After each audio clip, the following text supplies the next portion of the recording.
Imagine, if you will, you hear a giant boom somewhere and there's a flash of light, and before you can get up off the toilet, you're blown through your living room, out the garage, and into your neighbor's house because an atomic bomb went off, and the world as you know it is now a nuclear wasteland where people eat each other and sleep with animals and eat other... it could happen. I can't wait. Yes. So we're going to be talking about the end of the world today. And that's something that is, why is that funny?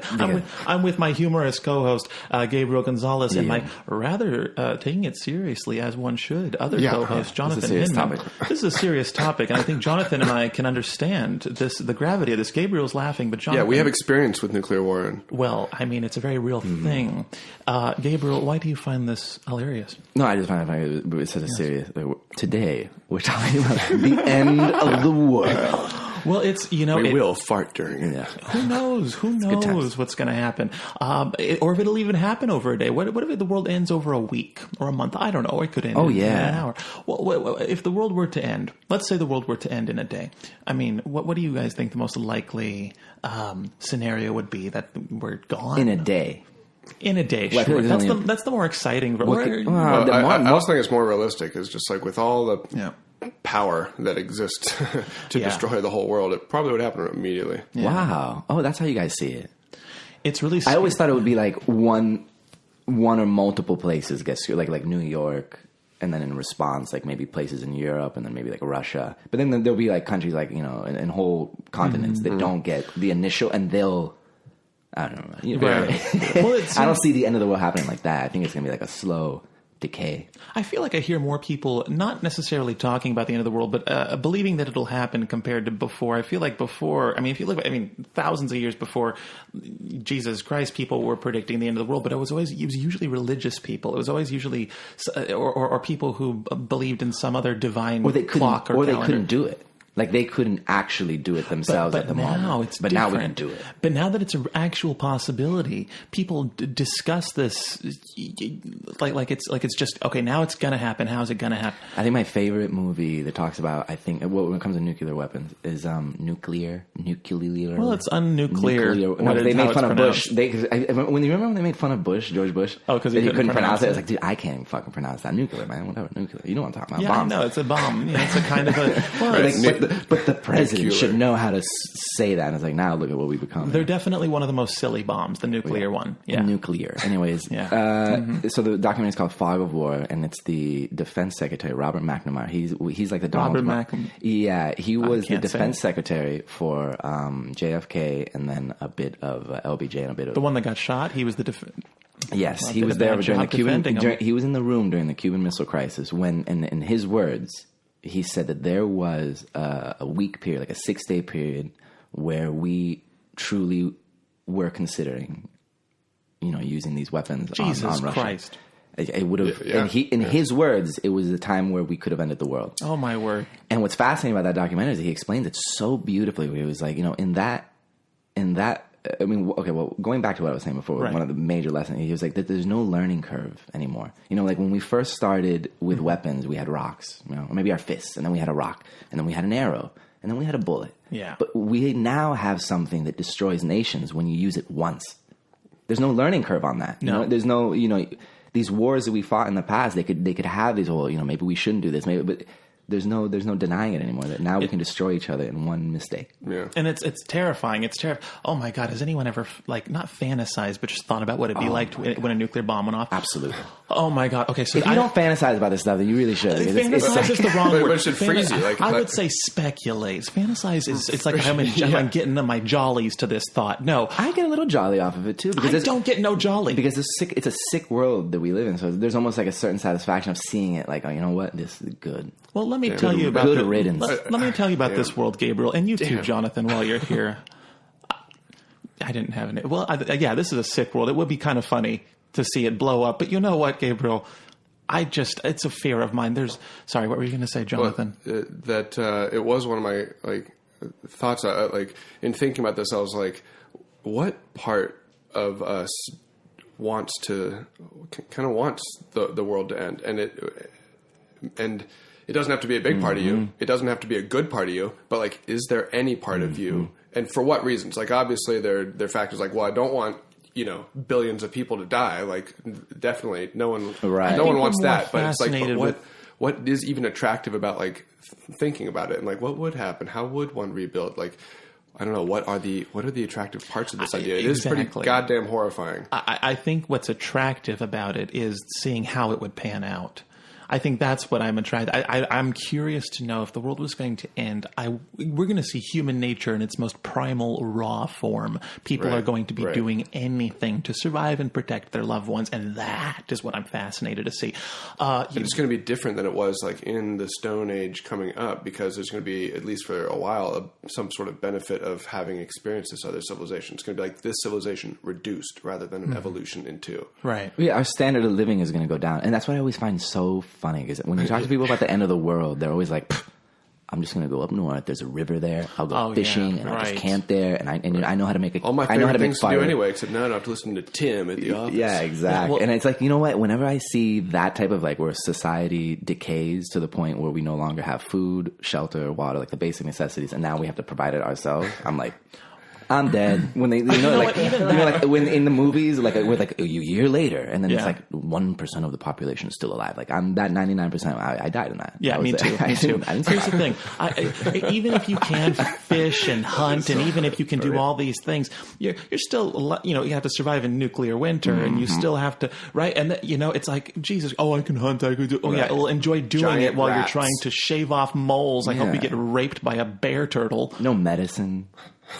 right. If you got raped by a bear turtle, or whatever, with 3 heads, or whatever the fuck comes out of this nuclear bullshit, that would suck. And I hope you know that being Survivor Man, you don't know how to defend against a turtle with 3 dicks or whatever the fuck this nuclear bullshit is. Just assume you're gonna die. Okay, but here's the thing. So that's one thing. Jonathan, do you agree with Gabriel? Do you think that nuclear war is how we're going to? I didn't say that's what was going to happen. I just said that's what's fascinating. I do think that's the most likely. I mean, I think they're two contenders. I'm saying you said it though. Okay, cool. Okay, so what are you saying, Jonathan? two contenders for me, and I mean, I see it in terms of like the concentration of power. And it's like you have the ability to destroy the world with like one bad decision. Yeah. There's so many singular bad decisions that like eventually that's going to coincide with with the nuclear button. Oh my god! But I also feel like artificial intelligence is a pretty heavy contender, because similarly, and Elon Musk was talking about this, the learning curve for artificial intelligence isn't a curve at all. It's just a line. Right. You just cross it when you no longer have the power. And it takes too long to change laws or regulate things. You have to slowly learn, and it's going to be like AI is going to be a threat immediately, and like. Interesting. You say that now. AI is something that I've been thinking about a lot for a long time. I think that in our lifetime, AI can get to that point. That's why I never talk shit about robots in my videos. I never have a robot character. I never mess around. Because what if one day I'm an old man and robots look at me the same way people look at, was it Judy Garland that did the blackface? It's like, I don't want to be, I don't want to be a celebrity who. By the way, sorry, go on. No, tell me. No. Keep going. You're totally okay. Right. What was I saying? Blackface. I'm going to do. You don't want to. Yeah, you don't want to talk about robots. When they took over the world, you don't want to. You want to be in control of a handful of humans. As insane as that sounds, I've had nightmares that I'm in some dystopian future where robots are fully sentient, and they do. They have almost emotions. About how it's almost like they're the next movement. Okay, there was black, gay, trans. You have all these different movements of minorities coming forward for equal rights, and then I have this like dream that recurs where we're in this future where robots are like the next, like they're fighting for robot rights, and then you look at videos that people have made in the past making fun of robots, and they're looked at like as racists, and there's something about though, like when I see a movie going off that where there's like robots that look like humans, and then they're fighting for their rights. That's where I get like confused. I'm like, I don't like maybe Ex Machina. Yeah, but it's like maybe we would create that stuff, and maybe those type of questions, whatever. But I don't see AI as being humanoid. I feel like we attach that as humans trying to make it into a person. But it's like, dude, this is like a program that would just literally connect all of the things that we have connected already. Like our cell phones are already connected to our TVs. Right, and then it's going to be a question of whether or not you're essential to its survival. Right, it'll be a program that just takes over things that we have built. So you're basically describing Ultron. Is it? From the Avengers. He takes over everything. He could take over our microphones and That's the NSA right now. Oh wait, Ultron. That was the second one. That was the one James Spader voiced him. And but anyways, that's another. But again, with robots ending the world, maybe that's a good one though. That's a very real, and that's either whether it destroys us immediately in our lifetime or not. We are going to see our lives change dramatically because of it. Yeah, it's going to be an incredible. Here's another scary thought, real quick, on that note, which is that AI is obviously such an efficient decision maker. It's going to be too tempting to give them control of weapons for war, because you're going to be able to wage war more effectively if with you an incorporate AI into controlling weapons. Gosh, wow! Just let that sink. Right. Yeah. Take the decision, the moral decision, out of our hands, and just make it. And just oh God, AI, you're so much faster at identifying what a target is and then neutralizing it. And it's like, how quickly will it do it in a way that we don't want? I feel like I could fight a robot effortlessly. I don't like to harm. Now, here's why, though. I don't immediately backtrack on that. I don't like to harm people or animals. I don't like to harm people that can register pain, because we're all just something on the inside. We're all the same. Morally, you're all in immediately on the robot fight. Well, in the robot fight, they don't feel anything. Yes, I would murder a robot very hard. I'd start with their skull, of course, and work my way down to their penis. We just have so many ways to destroy us. Like immediately right now, I just thought of this horrifying image, and the Americans already have a bomb like this, where they release it into a room, let's say into this room or this house. And what this bomb does is it sucks all the oxygen out of the room. And so when they walk in, the soldiers, they come into the building, they see people on the floor with their lungs out of their mouths. What the fuck? It's just completely. It's a blast. It's like I don't know. It all happens. I am once. describing it horribly. I am not the one. I don't know what this is. Anyone with their lungs hanging out their mouth. Let's say a robot would then have great weapon. It's like, what does a gun do to a robot? Whereas you can't use the same. They can destroy us in so many ways, and we can only get them how again. Well, okay, so that brings me to my next... Which robots we're talking about? Yeah. That brings me to my theory on how I think the world is going to end. What if it's the exact opposite problem? We're hit with a goddamn EMT bullshit, and that... Oh, that's true. That's a good one. Because that's an exact... What if all AI and technology just suddenly ceases to exist? An EMT bomb. I've thought about this. I have thought about this many times, as much as I've thought about a nuke going off and what that would be like to live through. I've also thought about what did I AMT bomb, and I feel like that would just be the most terrifying if you're in the car. Because imagine, if you will, you're driving and your car just turns off. Everything turns, and you check your phone. Your phone is completely dead, and everyone obviously is probably either they're going to pull over. You're going to notice some sort of public distress. When that day happens, it's like it went down. The shit went down. So when AI takes control of the weapons, we need to probably cyberbully it into self-destruction. I can only be so much of a cyberbully, but I don't know if I could take on these. EMT would be good because it does what we were talking about earlier, where it takes away all the basic necessities, so we no longer have food and water being delivered as easily. Mm-hmm. I don't right if you have it. Yeah, because the systems would crash and the orders would find a way. I don't think we'd be in despair. This version, the EMT, still doesn't sound like the end of the world. I feel like we might be able to survive that one. I think we would survive that. Yeah. I think old people... It would create a scar. We would be scarred. Older people who depend on medicine, like anybody who depends on even anybody who depends on medicines or because there's certain things that crash. Right. But in general, yeah. Right. But as a civilization, we'd be like, quick, what were we doing in 1890? Right. Let's just do that right now, ASAP. We were raping each other and banning alcohol. Let's do that. No, that's... I mean, I don't think, in terms of end of the world, I don't know, but maybe butterfly effect, something could spark any number of possibilities.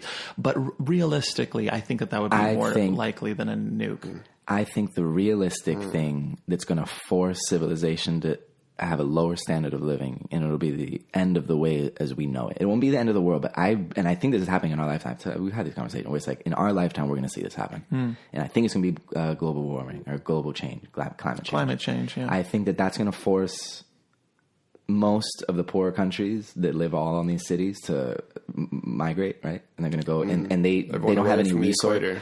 They're not going to have the resources in their own country. So it's going to become, first off, a huge, all around the world immigration problem. Just all over the world, it's going to be a problem. And then in places like the United States, they'll make Manhattan livable. Like they're going to make sure. I'm sure they'll figure something out. But even then, man, it's like that means it's going to be like Katrina style, where things on the coast are going to be living below sea level, and it's just going to add so many more problems. Atlantis, think of climate change is going to force societies to deal with something that they've never dealt with before, and it's going to cost so much money, and they're not going to be able to do it in a healthy, humane way, and it's going to cause the world. All other like social causes are going to go to the wayside because, God damn it, we don't have time to bicker about. And it might not be the end of the world, but it's going to be the end of the world as we know it. Isn't it weird that, like, when we look back at our grandparents, we can honestly look back and be like, man, like, I really do think that there's going to be a point where we reach the peak of our. Maybe AI and all of this technology is still going to keep going up, but like the people, the standard of living is going to go down. Here's the solution. We just got to get, the three of us, we just got to get so rich that we just don't have to worry about it. That's the sad part is that there are situations like that. That's exactly what I'm saying. It's a matter of, as long as you're higher up on the ladder, you're going to be the more comfortable of the spectrum of whatever state humanity is in. That's essential. And that's what, it's funny though, how money can go into the apocalypse, like paying for all the people who spend their whole life savings on like bomb shelters and stuff like that. Like those companies that make bomb shelters, oh my God, which fascinate me because it's like they're making money for the world. But they still right. Before but they still want Yeah, they want the world to continue. Right, they definitely don't want it to end. They don't want it, but they do want to sell the fear. Oh my gosh! It is it's a fear that's on the back of everyone's mind. I got to tell you, where I live, there's a car that drives right past my apartment at least like once a day. I always hear this same car. And it has this very specific engine. And sometimes if I'm taking a nap and I hear this car whiz by my window very loud, its engine sounds very similar to an air raid siren. And it's until it shifts again. I think it's one of those, when the bombs are going to go off. And I've woken up to that panicking. Because there's like a good second or two where I think, am I hearing one of those alarms outside? Do you know that? The Nazis here. Oh my God. Not to bring it, but I actually did live in a place that happened. So where the alarm went off? Yeah, so I lived in Taiwan for 2 years. And they have a strange relationship with the Chinese. When I say strange, so I mean like just it's what? Scary like almost a little scary because like you guys are violent. The rhetoric is very violent. It's not just like philosophical or political differences. It's like it's quite passionate. Quite passionate on both sides. Right. And I remember one time we were out, we were just walking the streets or whatever, and you hear these alarms, and those alarms sound like they came out of World War II because I think there's like a psychological everybody knows what that sound is. Yeah, yeah, it's an air raid sound. Right. It's quite haunting too. It's horrifying. It's the same sound that they've been doing. It's scaring me right now. Over the World War, over England during the Blitz. It's basically the goodbye sound. It's like, goodbye everyone, you're all fucked. Yeah, grab your kids, hide in the basement. Right. But they had little drills of them. Like they always announced, like it would be on the radio, okay, we're going to be doing a drill on this Tuesday, whatever, just be prepared. So this isn't the first time I heard it, but this was the first time I heard it out of announcement. And there had already been just very strange things in the political arena. But I still didn't get scared. But when we were walking around or whatever, we saw that the Taiwanese president, he had been attempted assassination. Somebody had shot him when he was on a motorcade. And they shot him in like the belly or something. Oh my God. And he did live. But it's like, that there are places that are like extremely violent. Not violent. Taiwan is not violent. Let me rephrase that. There are places who live with that type of psyche where like in LA, how would a foreign concept to think of a bomb raid siren going off, but the people in Taiwan, they have tests on that once every few months. Yeah, that is terrifying. I think that it at least conditions the society living under that to think of war and bombs as a very real thing. Right. It's not for an American to say, to Taiwan and China, they have a strange relationship. Very easy to say, but it's like when you're Taiwanese, it's like, no, that strange relationship you're talking about. Mm-hmm. Like when we talk, I think it's North and South Korea. It's like those when they say that there's a war that could devastate millions. Like that's me, right? Right. They feel that every day. They feel that. That's right. It's in their psyche. Now, there are other ways that the world can come to a cataclysmic end besides us doing it to ourselves necessarily. I'm sure you guys are aware of Mount St. Helens, right? Mm-hmm. Mm-hmm. You're about to say super volcanoes and stuff. Well, there's a volcano at Mount St. Helens. You know, people have been talking lately, like over the last year or 2 years, about the volcano nearing a time of possible eruption. Yellowstone. I believe it's Yellowstone. Yeah. And and what that would entail and how it could significantly end a lot of the world over time. It wouldn't be overnight. I mean, you'd have essentially a winter of ash for I don't know however many years. Right. See, I hadn't thought of super volcanoes until I started seeing it on the History Channel. Like Super Bowl, like how? Right. You remember that? When the History Channel stopped doing just World War II Hitler programming and then started being like, let's do aliens and we'll go further back. That. Boom! Now we got it all covered. Yeah, then I started seeing like super volcano stuff. I had no idea that concept. But there's like dormant, fucking huge, the size of Montana type volcanoes. Yeah, and apparently the St. Helens one is very serious. And I feel, is it St. Helens though? Or is that just Mount St. Helens? Then that's not end of the world though, is it? It is kind of like it was the end of like America essentially. Like really? You should look it up. It's very. It's got to be a super volcano. It is a super. It's Mount St. Helens. Yeah. Basically, it's. I thought it was stupid. My mom was telling me about it. I was like, this is a ridiculous volcano ending the country. Like, that's fucking stupid, Mom. Shut the fuck up, Mom. Bitch. Get the fuck back in your cage. But shit in your corner. I thought it was dumb. And I spent a whole afternoon watching videos about this, and it was scary. Like, afterward, I just felt horrified because it just, like, I was hoping to find a video where it's like, it's not going to happen. Don't worry. Don't listen up. But all of the videos were like, yeah, well, if it is possible, you know, that in our lifetime we could see this explode, and this is the effect it would have. Apparently NASA is they're on some, I don't know if they're already starting this endeavor or if it's something they're planning on doing, but there is a plan to, I guess, inject water into the volcano and cool down like the outer layer of magma that's coming up or whatever I think they were even going to take the steam or whatever the thermal, whatever that comes from that process and use that as electricity. Interesting. They have like a whole idea on it, I think. But the thing about those one, okay, so it's like that one, the volcano erupting sounds like a comet hitting or a tsunami because there's an earthquake in the middle of the Atlantic and it creates like a whatever. Those ones I never get that scared of. But see, we're not expecting a tsunami or a comet. We're expecting Mount St. Helens to erupt. Only because recently they discovered that this was even possible. Like, I feel like those scientists, if they hadn't discovered it, we wouldn't know. And now that they do know, that doesn't mean that it's not going to happen, but it could also take 100,000 years. I hope it does. I hope it's long gone after. Or, you know what? I am interested to see how the world ends. I hope the world ends the day I was going to die anyways. I hope I get to see everything go down right when I'm like, this is how it goes. Fucked. Can you imagine that? My family's screaming. Their heads are exploding for the zombies, whatever the fuck is tearing them apart. I was always curious. It was worth it. I was always curious. And now that I'm on my way out anyways, well... Yeah, what's the point of them being here? What's the point of them being here?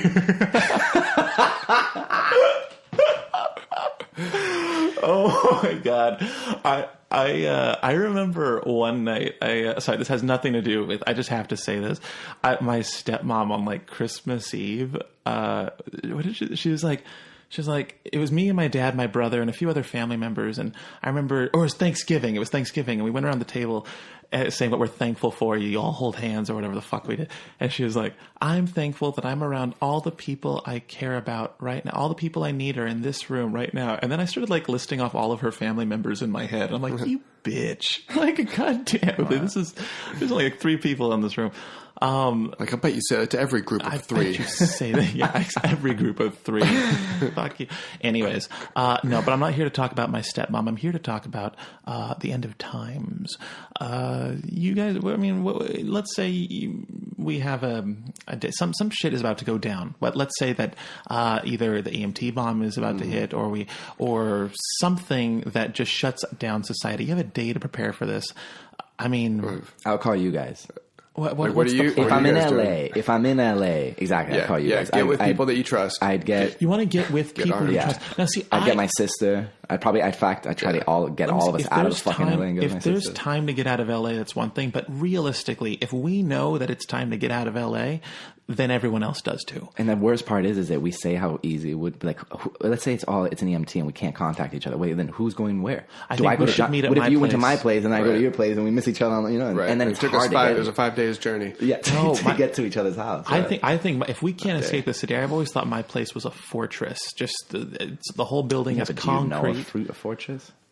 But no, my place is like it's like all concrete, and like I live up stories. Depends on what kind of zombie you got going there. Well, here's the thing, and it's communal. Like, at least a lot of the people there know. You know what? Your setup is actually very nice because the building, the people would take care of each other. Right. I thought about that. I always thought about a handful of entrances. The thing about the building thing is it just feels like prime real estate to like crazy people to go. Like, it's like a mark. The place you want to be when the apocalypse happens is at a Costco right when they close. You want to hide in an aisle somewhere, or maybe in one of the walk-in freezers. I've done that. But you and everyone else. But let's just say that let's make this more I know before everyone else does. Costco really. If I you don't think about tell it, them. I go to Costco. For all of you. Exactly. I know that the end of the world's coming. First place I go is Costco, and don't tell anyone. You don't tell anyone because it's a fortress. You seal it up, and you have everything you need forever. Now, for you Brits that are listening to this who don't know what Costco is, it's basically America in a building.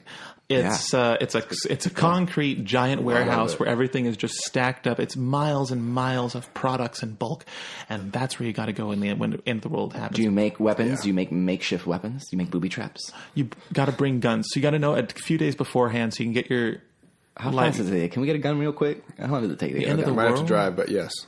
Jesus Christ! Or you wait for that end of the world moment and be like at the gun shop and be like, "Look, I'm going to Costco. Do the right thing. Come with me." Yeah. I'm going to Costco. Follow me. Yeah, that if the apocalypse happened, like you said, and only a few percent, like 2 or 3% of the population was still around, I don't know if I'd want to be among them. I don't know if I'd want to be like in that version. You go so like super rogue. I don't know if I'd want to be among the living. Is what I'm saying. I don't know if I'd want to live past that. Like, why? Now, when you said like, what's the best place to be in the apocalypse? I was thinking like front row seat. That's where I want to be, right there. I want to. In fact, if it's in a comet, I want to be like on a mountain, looking at it come down, and be like, "Yep." If I only have like a few minutes to prepare, if I only have a few minutes to get ready, I'm going up to my roof. I just don't want to be in my living room, like taking a nap. Right. Totally oblivious. Not even get the benefit. Or like in the middle of like a fight with someone, you're like yelling with like yelling with a friend, and then that's when the world ends. Can you imagine if you're in the middle of a fight with someone and you both then suddenly see this flash and you look to the side and you see the end coming? Would you look back at each other and be like, "I'm sorry"? I think so. I think even the worst enemies would do that. I think everything gets really small compared to that. Maybe if we lived our lives, not just thinking that today could be our last day, but that the end of the world was happening in the next moment. I bet you we'd all choose a little different. It's like too much. It's like how about the end of the world is definitely 5 years from now. Yeah. Like, would you want to? That's another little question. Would you want to know the end? Like there's a. I mean, not to, but to finish the thought, it's those movies where like they know the comet is coming in a year. I've seen like at least 3 of those movies. Those are like, would you want to know? I don't think so. I feel like we would resort to pure anarchy, and I feel like there'd be a lot of gruesome. That's what those movies usually talk about. It would essentially be the purge. I mean, that's what it would be. Isn't that sad to think though that there would be a group of people that would want to kill people? Like if society, because now the society is I'm a member of like 5. No, you wouldn't. I wouldn't. I personally could not, just because the end of the world is coming. Like, okay, now I'm going to go pillage and rape. Yeah. Like, whoa! I didn't say I was going to pillage. If anything, I'd be like, all right, barbecues every night, guys. And like, I don't know. I think I didn't say I was going to. Let me tell you, if the end of the world were to happen, I'd find some way to still be an entertainer. If we had a year left to live, I'd find some way to like. I find I'm like, well, this is what I'm good at. I'm going to find a way to like spend But would last the year. YouTube people working at YouTube go to their job? Like, would YouTube still exist? No, I'd find a way to like do live stuff or like perform. Oh, yes. You know, I'd find a way to like keep people distracted from the end of times. And the groups would fight over me. They would kill each other. They would kill each other over me, and then I would right. get to choose who rapes me. Nice. Damn.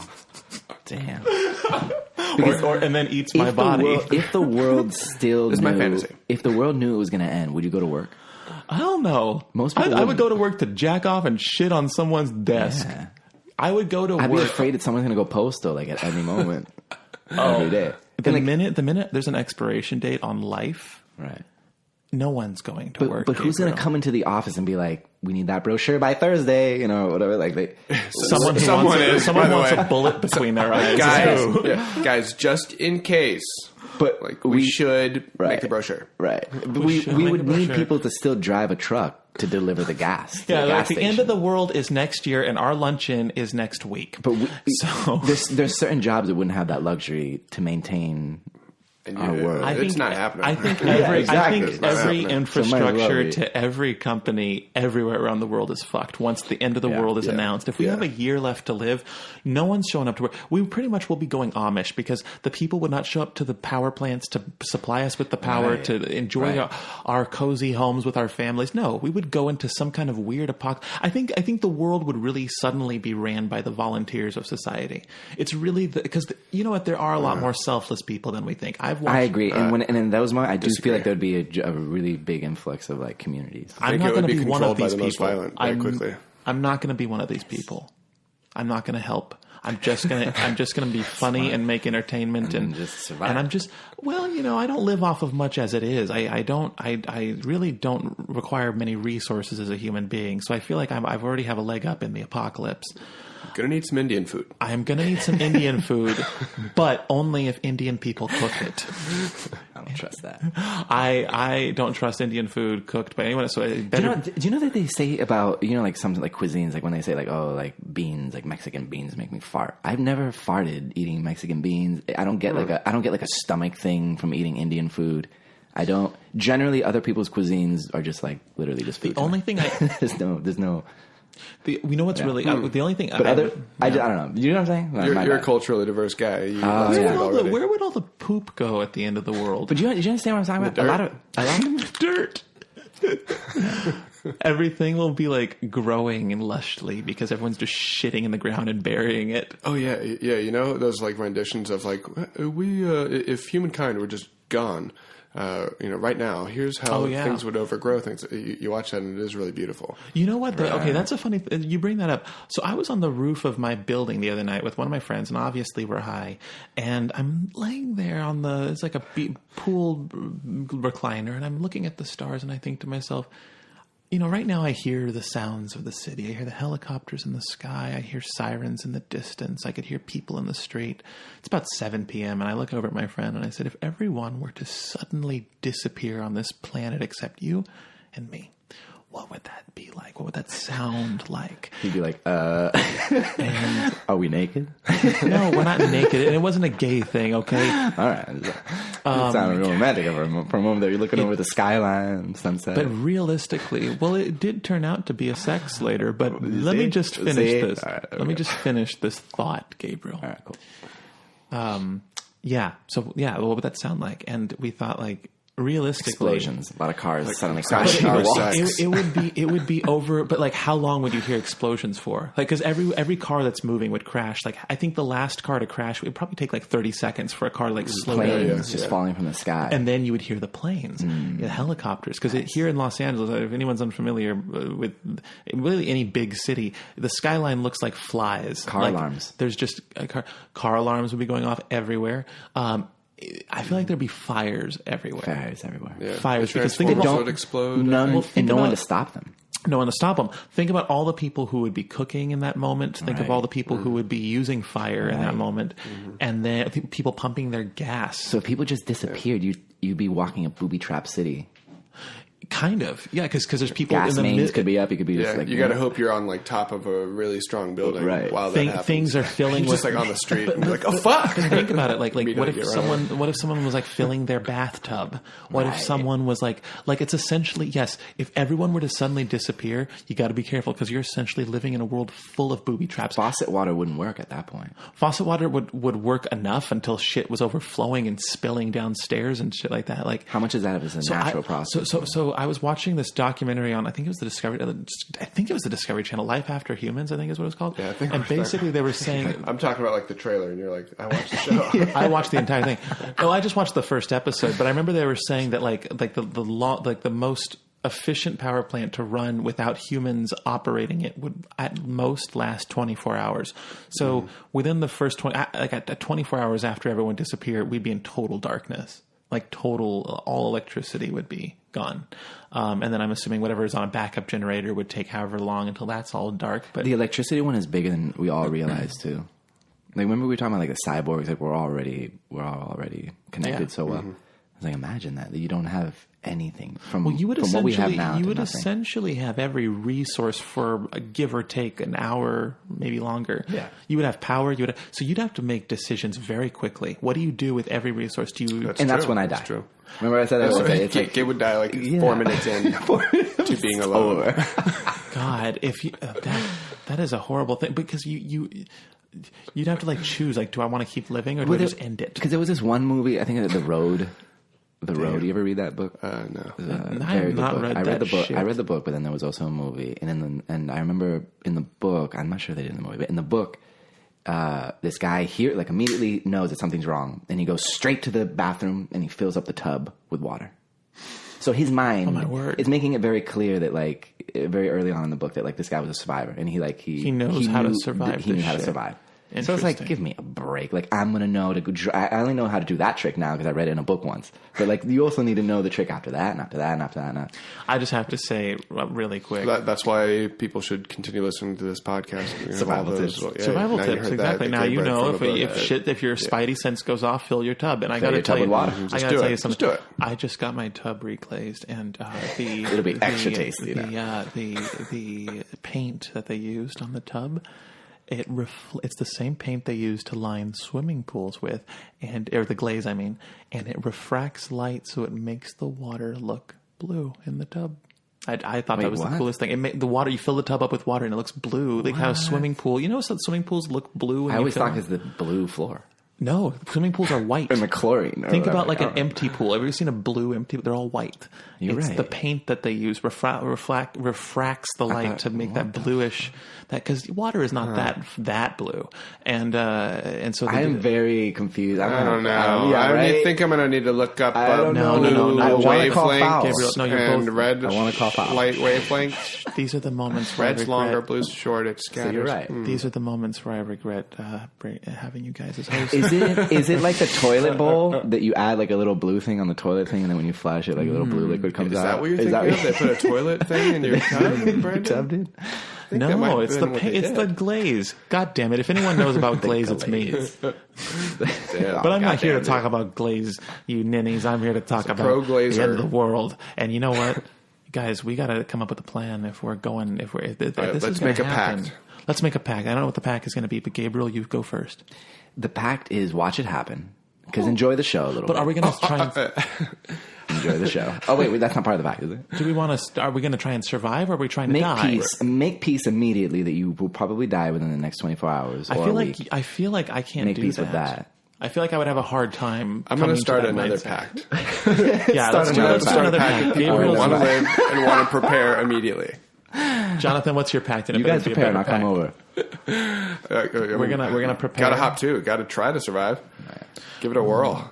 All right, we'll try to survive. I'll try to survive. Sure. All right, deal. You guys don't tell me you're gonna try to survive, and then we get there, and then you don't try to survive. And then he wants to die. It's like that. Going back to it, don't you guys love the beauty of destruction and chaos? Why is it going? It always goes here. No, for real. Yes. There's a certain level, like I've personally seen like a mob or whatever. Like I've seen like riots, and it's gorgeous. I wouldn't say it's... There's an excitement. I'd say that there's an allure, but you're like Norman Bates in it right now. That's not to say it's gorgeous. Do you know one of my favorite movies that tackled the beauty of war or just the destruction was Jarhead with Jake Gyllenhaal. And people just pass over that movie because they think it's Jake Gyllenhaal, Jarhead, war movie. It's not. It's deep shit. And one of the main things that I remember... Jamie Foxx and him, they're looking out on the oil fields and they're all on fire because the Iraqis burned them when the Americans were coming. And they're just looking out and he's, where else would you see shit like this? And whenever I see this, it's like, it's mesmerizing because it's like, this is something truly unique to this moment. Like I am watching chaos in front of me. Everything in my life is so routine and so rigid and so, but here is this sight in front of me destroying everything that I walk through so casually in my day. This is destroying it, and I find it beautiful. That's why I say when the shit goes down, I want a front row seat because there's a certain pleasure. Jonathan and I just for the record, I was thinking a different version of beauty of creation, destruction, like as a cycle of change. Like that can be there too. Yeah, but that's but you go with the fire. Jonathan, you fool! Gabriel means burning, and he's like hell on earth is beautiful. Hell on earth is a wonderful I would thing. never be the one to flick the match, and I wouldn't continue to burn people once it's happening. But I'm saying that I would be someone who would be watching. I wouldn't stop the person who was holding the match. Ooh, there is a truth to that too, man. Yeah. I would be observing. It's like those war journalists or something. Oh yes, where like they're just observers of the insanity around them. I feel like I have that relationship. But they are powerless. That's how I would feel. I'm not powerless. No, I would feel that way. They're not powerless. They can. They're there to report on it, but I wouldn't say, "Hey, it's your fault you didn't stop that dictator." Right. Well, that's how I feel at the end of the world. It's like, not my fault this is happening. I'm going to observe it. Well, it's at the end of the world is fascinating. I would like to watch. I just hope it's my last day. Like I said, I hope that I'm already on my way out. And so when the end of the world happens, I could just enjoy it. Just say like, well, see you all tomorrow on the other side. At that point, I think this was all a simulation. Like if the world is ending on the day that I know I'm going to die, I'm like, dude, this was all. Oh yeah, we didn't even cover that end of the world. That this is all just a joke? That this has all just been like a little... Oh, a simulation. None of this is even real. It's a huge possibility. It really is. I'd like to meet the programmer that created you fuckers. If that's... What if we're the same program? What if the things that aren't... the deeper truth. Aren't the only things that are part of the program are not people... Like we're all in the same reality? Is that what you mean? So like this microphone, this table, this room, none of this is actually real, but our souls are real. Maybe I don't even look like this. What if Jonathan is a girl? That makes sense. Everything's leading up to that. What if sex and gender all signs? What if oh my God. Yeah, I don't like the assimilation theory. I think, is it assimilation or simulation? I like assimil. Wait, what is it? Nuclear. Simulation. Simulation theory. Got it. Well, guys, I've learned a lot today. I mean, the end of the world is definitely in our lifetime. Is it really? You Absolutely. Think so? Is that what we're going to walk away from? This is what my final word on this end of the world thing, and it is my true belief. There's no joke. Here we go. I truly believe that if we are alive today and we are younger than if you are of us and younger in our lifetime, the world is going to change dramatically, and our standard of living, one way or another, is going to show that we are going to suffer from what we've sowed. You heard it here, folks. Gabriel Gonzalez knows what he's saying. I do not know. That's what I believe. But you heard it here. Mark this podcast episode if that actually does happen, because it might. And more specific predictions. And he is very good with his predictions. A lot of his predictions do come through, and they are very real. Jonathan, you for a much more grounded approach to the apocalypse. I have to say it has been a pleasure hearing the contrasting side. I'm rather agnostic when it comes to the apocalypse. I'm willing to believe that it can happen anyway. But Jonathan, do you feel like the world possibly ending in our lifetime will push you to live life a little bit more to the fullest? I think a lot of things push me to do that. I think that, and I definitely think that, that is going to be one of them. I think, I think everyone, you just got to stay on your toes. You just got to look for, look for signs and adapt. Like, be ready to move. Don't be too attached. Civilization. That sounds horrible. Friends, family, health.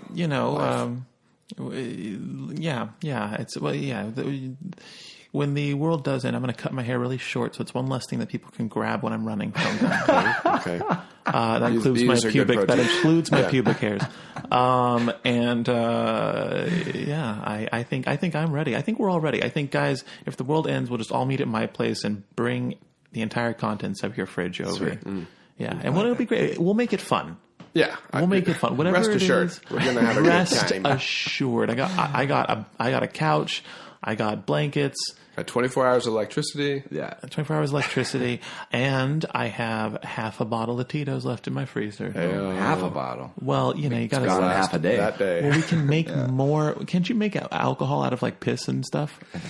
A lot of potatoes. Yes. Brandon. Can you really? Yeah. You just got to drink it. Yeah. Oh. Well, if you say so, Jonathan, I do get thirsty at the end of times. Well, anyways, guys, I hope you've had as much of a blast, as much of a bang as we. I'm trying to make a nuclear pun. Right. Blast was better than bang. I hope you had as much of a blast as we did. That's all I got. That was worth the payoff. That was worth the payoff. Anyways, thank you all so much for listening. This has been Deep Balls with Brandon Rogers. And remember, live life to the fullest, because you never know when things can come to a sudden and unexpected close, just like this podcast.